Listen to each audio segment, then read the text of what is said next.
اخواني خواتي، جبت لكم اليوم مصفى يستعمل شنو الشخص اذا لسانه طقق او خدوده او شفايفه حلقه طقق، هيك تصير لطمه حمى، يقولوا احنا نقولها بالعراقي، تصير مثل الفتشيب مثل الحبوب بس كبيره هيك بطباطه، نسميها لطمه او حلق مطقق.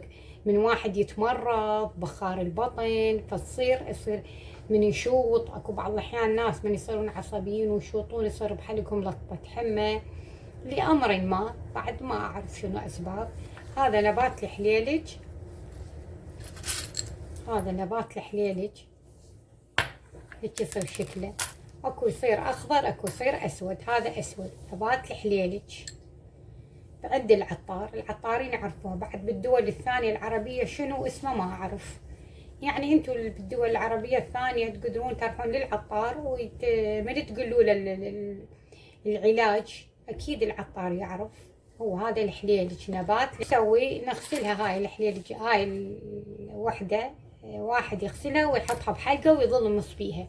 شلون بحلقة مسقولة يمص بيها، يمص بيها يظل بحلقة والماي مالتها يبلعه، هذا يفيد.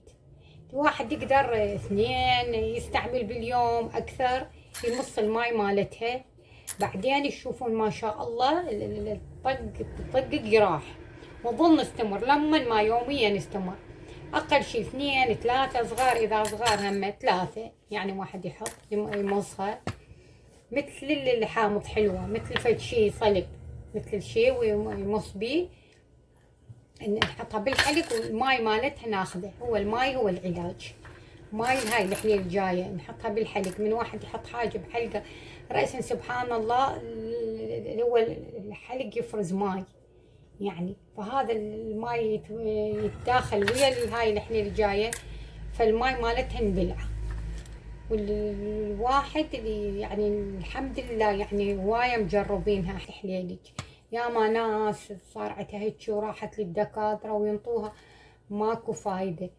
هسه يعني هذا سحري، علاج سحري، تقرحات الفم، الشفايف، اللسان، كلش مفيد للبكتيريا، هي علاجات هاي كلش علاج كلش فعال. اشوف امي هاي تنطينا اياها نبات الحليلج واحنا استمرينا. اي واحد حلقه يطقق تنغسل هاي الحليجة عن التراب شي وتنحط بالحلق، الواحد يظل مثبت مثل الحامض حلوة، ويشوف العلاج شلون يعني فعالة وشلون علاج سحري. فأنا أعتبر هذا علاج سحري، تعمل أقصى حد 2، إذا كلش 2 أو 3 حسب الحالة، يعني واحد بس ما يبلعها هيك يحطها بالحلق، واللي هو إذا دخلها بالحلق هو الماي مالها يبلعها. وهاي وصفتنا لهذا اليوم حبايبي.